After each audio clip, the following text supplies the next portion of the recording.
Hi everyone, welcome to YY Cast. This is your host, Michelle. So every week we will invite an amazing founder from the Web3 space to talk about how their project will change your life. We will also dig their brains on life hacks and guide them to where they are today and banter our thoughts on the latest news in the crypto space. Okay, let's get started. Hi Sara, thanks for joining the YY Cast. Hi Michelle. Let's play around with a little warm-up routine so the audience can get a feel of your various quirks. I'm going to fire some icebreaker questions so you can just tell me the first thing that comes to your mind. Sounds good. Okay. So what is the name of the project that you're working on? BeHuman. What's your favorite recent movie? Amsterdam. What's your favorite superhero? Thor. Okay. If you can only eat one food for your rest of your life, what would it be? I would say possibly vegetarian pasta. Oh, nice. Yummy. That sounds too healthy for me. If you can visit any planet in the solar system, which one would you choose and why? I guess I would have to say that I would just love to explore more of Earth.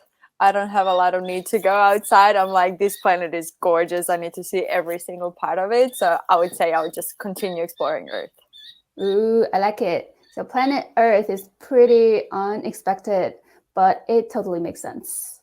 If you can have a dinner with any person, dead or alive, who would it be and why? I think that I would say that like I'm really into psychology and like Carl Jung would be interesting to have a chat with, to ask him like what he thinks about today's generation and how like the technology is changing our minds and our personalities. I think it would be very interesting to have a chat with him. Yeah, I would like to have a chat with him too. The next question, if you can only listen to one song for the rest of your life, and what would it be?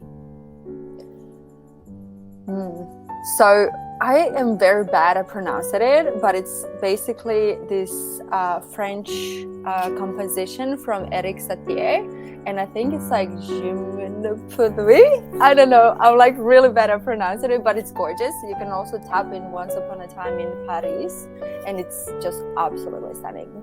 Awesome. Send the link to me. I'm gonna play in the background. Yeah. Lord of the Rings series or Game of Thrones series? Game of Thrones, I think. Like I'm from Croatia, so a part of it was filmed in Dubrovnik, so I'm kind of like connected with it in that way as well. But I love the shows in general. Nice.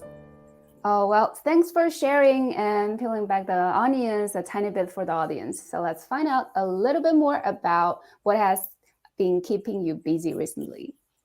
Can you give us a summary as a project that you're working on?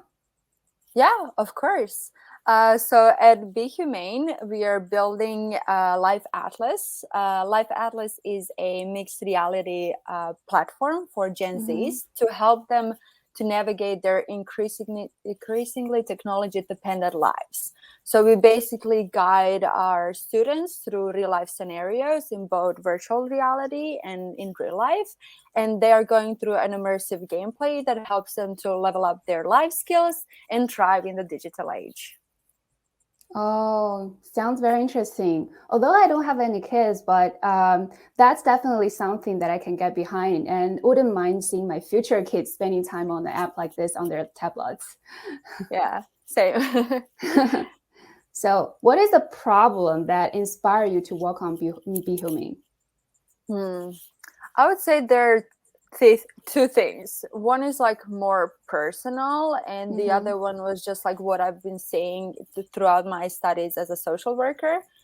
Well, the thing is that, you know, throughout your teenage lives, you mostly are like facing a lot of new sides of yourself, and you're trying to fit in and you're trying to understand yourself better. And the whole like stuff that happens with your emotions and your thoughts, it just gets all messy. And I remember as a teenager, I was having like a little bit, issues with some eating habits that led to an eating disorder. And like it was just a mess because I felt like, okay, no one understands me, I don't know how to process this.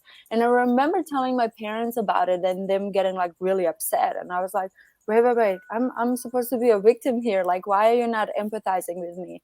And it took me a long time until I realized that actually like they just didn't know how to manage their own emotions about hearing something like that about their daughter, and there were concerns, and the natural reaction was like I'm mad, I don't know what to do. And it was like fascinating to see that throughout my studies as a social worker, how many families and like they have a really like bad relationship with their kids, and even in between themselves, because they don't understand themselves better, and they don't understand and know how to manage their emotions. And that Yeah. of course then impacts the mental health. And in today's generation, we're actually seeing that there's like 71% in anxiety, in depression, the suicide rates went up, eating disorders. So there's so much messiness, and I feel like no one is actually guiding teenagers in like helping them to understand themselves better and like have something that is there for them to be as a support system, especially when it comes to their technology usage and the habits that they're creating around it. So those are some things that are like really in the back of my mind always as I'm building BeHuman. Thank you, Sara, for sharing your story. I think it's very heartwarming to hear about your personal experience and your inspiration behind your work on BeHuman. It's clear that you do have a very deep understanding of the importance of teaching social and emotional skills and the impact that they can have on individuals and families. It's very concerning to hear about the high rates of depression, suicide, and eating disorders among those teenagers. And it's very clear that there's a need for more supports and resources to help those young people to understand and manage their emotions. So tell us about how BeHuman is solving the problem. Yeah, of course. Well, in several different ways, actually. Like the base of our platform is actually the framework for socially and emotionally intelligent usage of technology, which is helping students by empowering them with skills such as emotional intelligence and social skills and just general awareness around their digital habits. So, what we are doing is by creating different scenarios for students in both the virtual and in the real world, they're able to go and learn about what are their habits and how are they impacting their life in general. So students are going through different scenarios where they basically are practicing through cause and effect relationships of their choices within the virtual game. And once when they see how their avatar's behavior is changing and his experience, they're able to learn from basically their avatar, and they can look up to them. And then also in real life, they can go and practice those skills in their peer-to-peer context. So throughout their entire journey, there's this thing around like invisible learning, but everything goes back to those important life skills. Who am I? What is the better version of myself? How can I be better at how I spend my time in technology? What are my values and how are they reflected in my technology usage? So basically, we just want to empower students to be their own advocates of their life and be the generators of their own happiness. And we are not trying to stop them to use technology or tell them what's good or not. We are just giving them the space where they're able to practice and learn by going through experiences themselves. It sounds like BeHuman is using technology, especially Web3 technology, in a very thoughtful and innovative way to help students develop important skills like emotional intelligence and social skills, as well as increasing their awareness of their digital health. By creating these scenarios that allow students to practice and learn in a hands-on way, so your platform is actually empower them to be their own advocates and generators of their own happiness. So this is a valuable contribution to really helping students navigate the challenges of digital age and build the skills they really need to success in their future personal and professional lives, right? Okay, so let's dig a little deeper and find out what makes you tick, Sara. Being a founder of a startup is no easy fit. So let's go through some of your life hacks and habits that help you get to where you are today. So Sounds good. what? Okay, so what are your morning ritual, and what does the first 6 minutes of your day look like?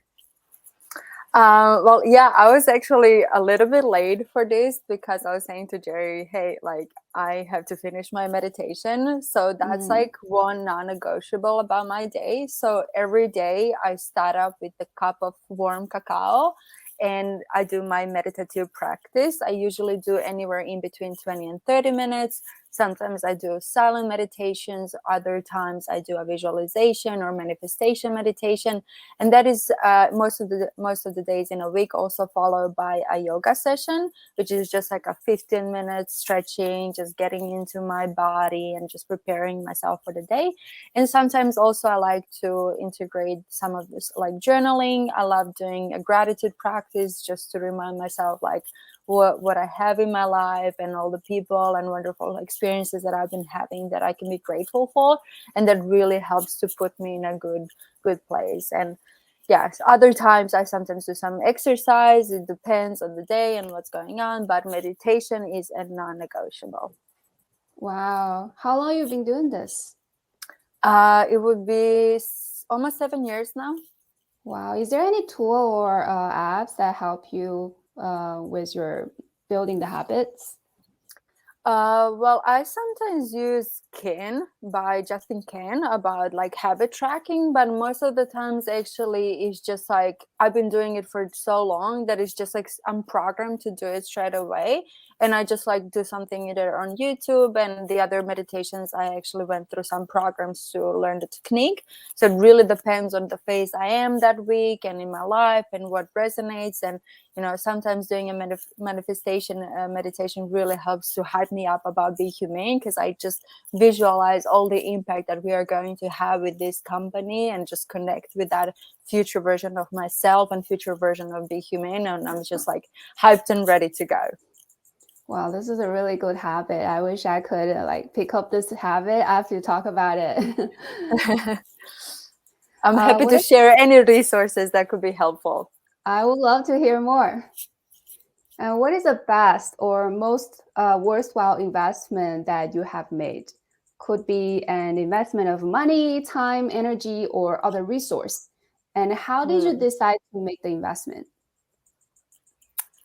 Oh, well, it's definitely not the money except on the side that I invested in my company. But I would say time wise that, throughout the last like like very intentionally in the last like 5 years, I just did a lot of reading and learning about how to basically control my mind and control my emotions, and how to be an aware person that sees where things are coming from. So it's kind of like on the realms of self-development, but it also comes with the business side, because I feel like that a good leader is an aware leader, and it's a leader that actually know who they are as a person and can really resonate with others and understand where they are coming from.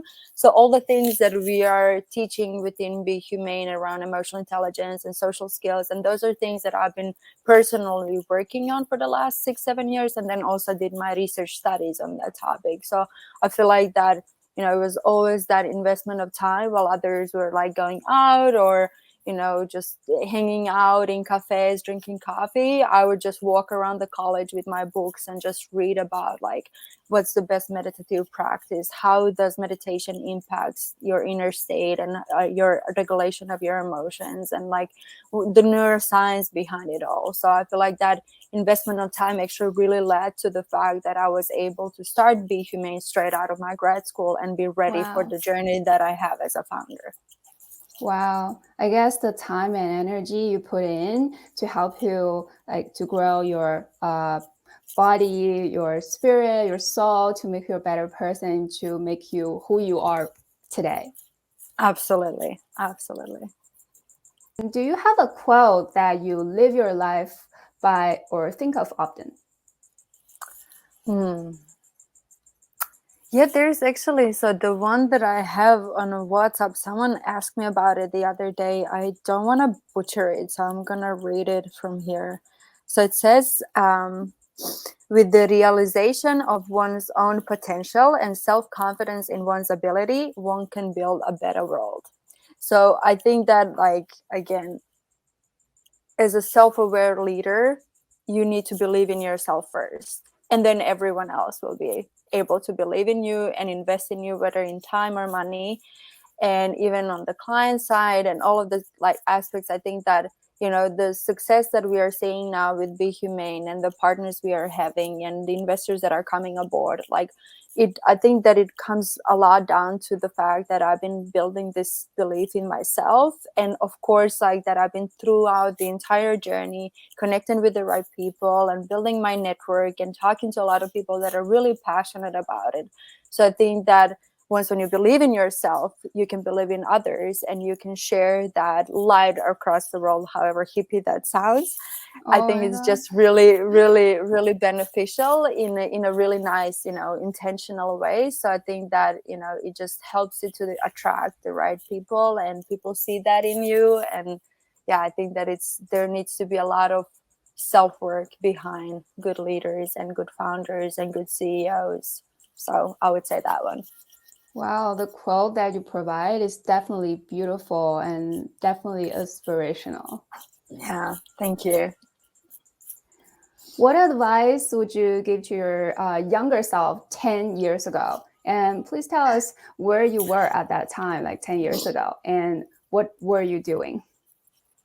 Um, yeah, this is really interesting because literally yesterday I posted on Instagram my story as a teenager, because like 10 years ago I was still struggling with eating disorder, and I just had this constant obsession about thinking what I should be doing with my body and how I should be behaving and how can I fit in, and like all the struggles that teenagers are going through, right? As a teenager, they're just like this exploration of your identity and not knowing who you are, what do you want to become, trying to fit in the like surrounding where you're at.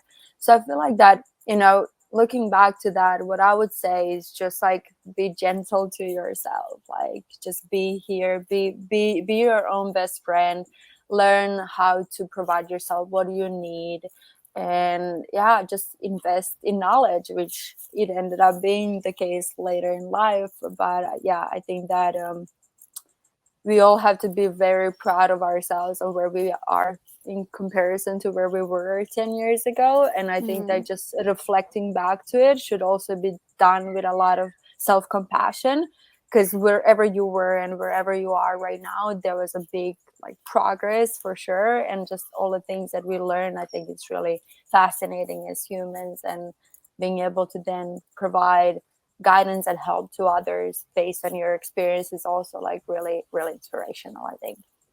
wow, that's a really good story. Like back 10 years ago, you were really young. I guess everyone grow up through their mistakes. Absolutely. Absolutely. Yeah. What do you believe is true, even though you can't prove it? Um, hmm. I feel like there is some evidence on this, but I would say that like educating people on what it means to be a human and their emotions and how to understand themselves is the biggest investment that we can make to make the world a better place. I think that there's a lot of things that we are facing right now, both in the crypto industry and general in the world, on micro and macro level, that is a result of people just being all sorts of messed up and just not knowing how to manage and how to, find that good place within themselves and act from there. That's And true. a lot of it is happening in like, people are unaware of it, so it's not Hmm. like people are doing intentionally things like that. I think that one thing that I learned through studying body-oriented psychotherapy is how much it comes back to your first 3 years of your life. And, who remembers their first 3 years of their life? But there are techniques and ways that we can go back to it and revise those memories and like do the thing that we felt like we needed then from our parents. And that's something that we're kind of, in some ways also doing within BeHuman, not like directly, but there's a lot of these techniques that can be embedded into technology and help kids to kind of resolve those aspects of themselves. So I think that, yeah, just generally, a lot of people are saying, yeah, let's focus on STEM, let's focus on technical skills and coding, and I think that all that is like amazing, and I fully support that, and I would love for my kids to know those skills as well. But I feel like there is a lot like leaving behind those human characteristics, and as we're increasing the automation and like reliance on technology, and now GTP chat is like taking over our creativity, and it's just like a fascinating tool. I feel like that we just need to be reminded of what will remain human, well, what should remain intact, and educate the generations to come on those skills, because ultimately that is that one aspect of us that will not be able to be replaced by technology. Yeah, you're definitely building a very, very powerful tool that can really help parents or schools like get through their get through their kids and students to solve their problems. So viewers, I hope you have been taking some notes. I'm definitely going to take a page or two out of Sara's book. So let's move on to some current affairs and see what Sara think about the latest and the greatest from the crypto space. With all the recent drama surrounding the blow-ups by major players in the industry like FTX, how do you feel about it so far as a founder?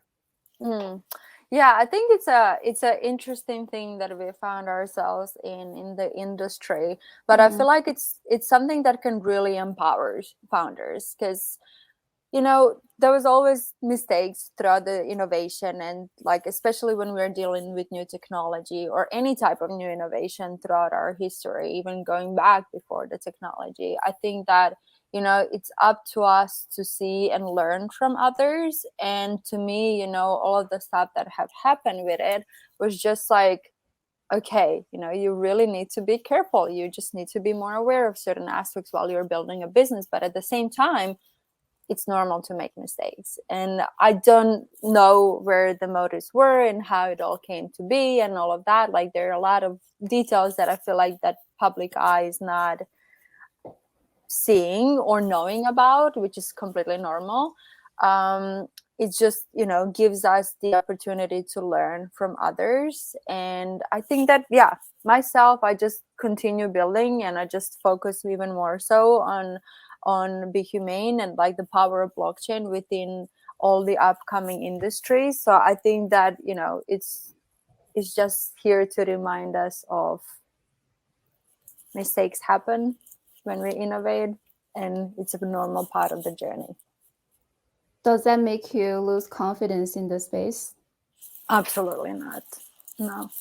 I came into this space because of the ecosystem, and all of my best friends and people that I know in my current surrounding and network are mostly people from Web3, and I connected with them because we all feel like this technology gives us a way to improve many things in the world and in the system that are shown that are not working and that are really like demolishing so many things. And I think that it was just I remember the first time when I started to hear about NFTs from my now co-founder, and I was like, I don't know. I don't know what to feel about that. But then like I heard about DAOs and the power of blockchain, and I did a research paper on it. I was like, okay, after reading and doing the whole exploration, I can see what's behind it and the beauty in it and the power of it. So for me, I think it shouldn't be the case of like, oh no, now this entire industry doesn't work, or just because we've seen one use case which is problematic. It just means that we need to work harder around it and find better ways to go about it. So I would say, if anything, it made me even more passionate about showing the good use cases in the space and being there with other founders building amazing things. That's awesome. So you think people can make mistake. Technology does not make mistakes, right? You think the technology is always... I think that technology just reflects the input of people. And I think that, it just puts it on a larger scale when a human error on one-to-one is just as visible. But when you put the human input into technology that can impact billions of people, which happen here, it just shows how mindful we have to be of what we put in and the people that are included in the conversation of building this technology. And I think that that's the other amazing aspect of Web3, is that like you no longer have to be this technical person to contribute to this technology movement. And like, I'm a social worker, like I didn't have any technical background, and I felt like, okay, like this is, I can actually say from our perspective, someone coming from the humanist field, is like, okay, we just need to have these inputs as well as the ones that are technical people putting in. Yeah, it's understandable that the recent drama in Web3 industry could be very concerning as a founder. But it's also good to hear that you're taking a positive and proactive approach by viewing this as an opportunity to learn from others' mistake and to be more careful and aware in your own business. It's also very encouraging to hear that your passion for the potential Web3 and the positive impact it can have on the world has not been shaken by this really bad events. So it's very important to remember that mistakes are normal for progress. And it's great that you're focused on using Web3 technology to create positive change and to showcase the goodness in the industry. There has been people on different sides of the fence regarding to Binance role in the recent collapse of FTX. So some people think that they're responsible for the part of they took in the event. And we'd like to hear your take on it. And how do you feel about it? Well, I remember, like, literally when it all happened, I was in Lisbon, and there was like several conferences and Solana, a hacking house, and there was this friend of mine from Disco there, and they came, we all went on a dinner, and they told me about what happened.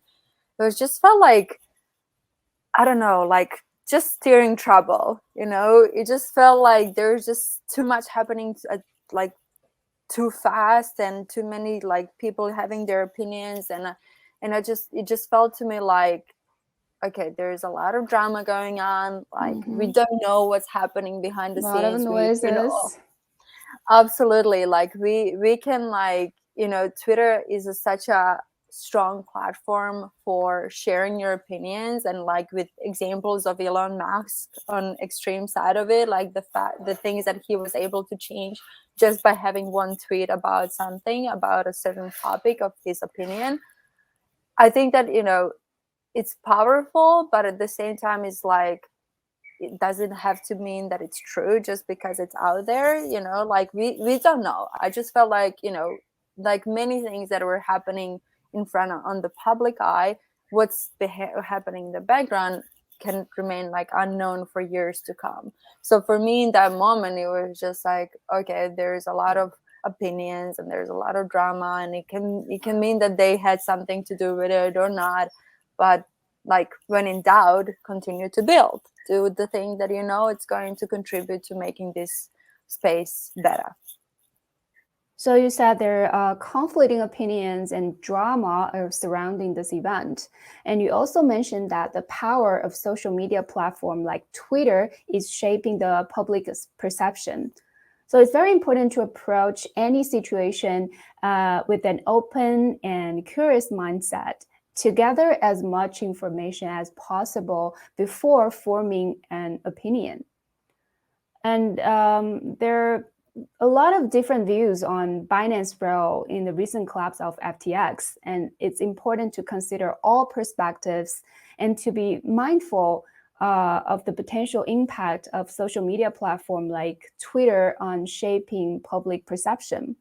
While it may be tempting to jump on conclusion or to be swayed by sensationalized accounts of events, so it's very important to take a measured and thoughtful approach in order to better understand what may have happened and why, right? So if we were to give a family member of yours that it's a newbie to the crypto industry, 100K in stable coins on a hardware wallet, so how would you advise them to go about keeping it safe? And what would you advise them in general with 100K in digital assets in their hands on a hardware wallet?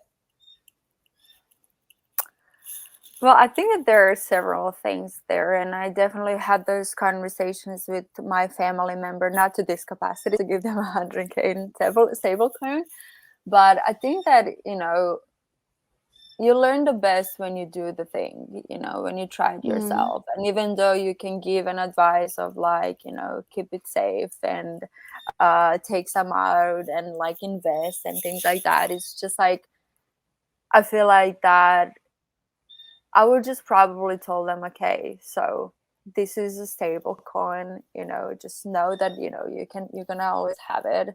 Make sure to invest some. I would probably tell them to invest in BeHuman because, it's a good investment to have. And, sure. and I think that, yeah, they would be absolutely happy to back it, knowing where we are going with our company. But ultimately, it would be more the case of like, okay, here are some guidelines and things that we've learned from the other people's mistakes, but ultimately, like, just try it, do it yourself, do your own research, because like, even though I'm in the industry for a while now, I don't have all the answers. I would just point them out to the right Twitter accounts where they're able to learn the information, and ultimately be like, okay, invest and do your own research and learn by doing. Yeah, as you said, the best way of learning is to doing it, to do it. Absolutely. Do you know ChatGPT? Do you Yes. use it a lot? Yeah, me too. I use it a lot, like daily, Yeah. for any purpose. So ChatGPT by OpenAI has been making waves lately. From the educator point of view, how do you feel about it? Kind of divided. I don't know, like, as with every technology, because like, in one way, I feel like that it can make us be more lazy around things, especially, like, as a teenager, you just want to hack your way through the education, right? You just want to take the shortest path there is to get the good grade so you can get into the good university, which is by itself really a sign of how messed up the education system is, especially for that high school age. So I feel like that, the kids these days, like, they are onboarded to tablets when they're like 3-4 years old. Like, everyone is like all over technology. And I have a 4-year-old nephew who I saw when he first took the first camera shot with my sister's phone. It was phenomenal. I was like, Jesus Christ, you're like 4. How do you do this? Like, it took me years to find a good angle to take a photo. But they're just like so native with their technology usage, which I think that on the one side is really fascinating, because who knows where we're going to be in several decades from now because of that, because kids are so native with the technology, like the innovations that they're going to be coming with, it's going to be very fascinating. So I think it's the same with this tool. It has its great use cases, and sure, it'll save us a lot of time with a lot of things, but I think that ultimately, what it does, it generates existing ideas and existing content, and just it shares with you like the results, but it doesn't come up with new ideas, and it doesn't come up with, I think that's the power of our as humans, like our imagination and our power to and I think that one thing that is going to become even more so important because of that technology is the power of living the balanced life. So, like, not completely rely onto it, but at the same time using it for the good, for its good use cases. So I think that especially with kids, we just need to educate them and just share with them, like, okay, so what can we use it for, and what is it not to use good for use it basically. And I think that when it comes to the homework assignments and essays and things like that, we'll be seeing a lot of it, like kids will be using for those purposes. And I think it's, again, like, we shouldn't say don't, rather like educate them and show them, like, okay, this could happen if you do, and this is what you're actually taking away of yourself as your natural brain development, like the creativity. You're just gonna become lazy and just type in and, like, not think. And I think that, again, it's just like the combination of using this technology and using our human side, and like living that symbiosis in between. And that's something that we should really encourage the kids to rely on both. Oh, so I think you do have a mixed feeling about ChatGPT by OpenAI in education. So on one hand, you recognize the potential benefit of technology, this kind of AI technology in saving time.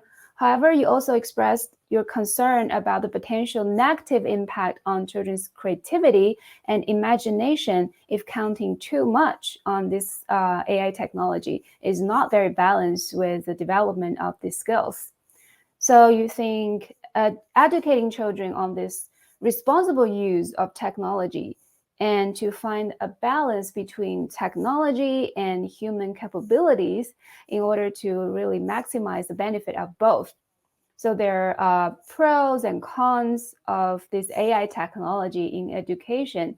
And to find a balance, you can allow for both efficiency and development of important skills and abilities of kids or children, humans. Absolutely. Absolutely. I agree with you.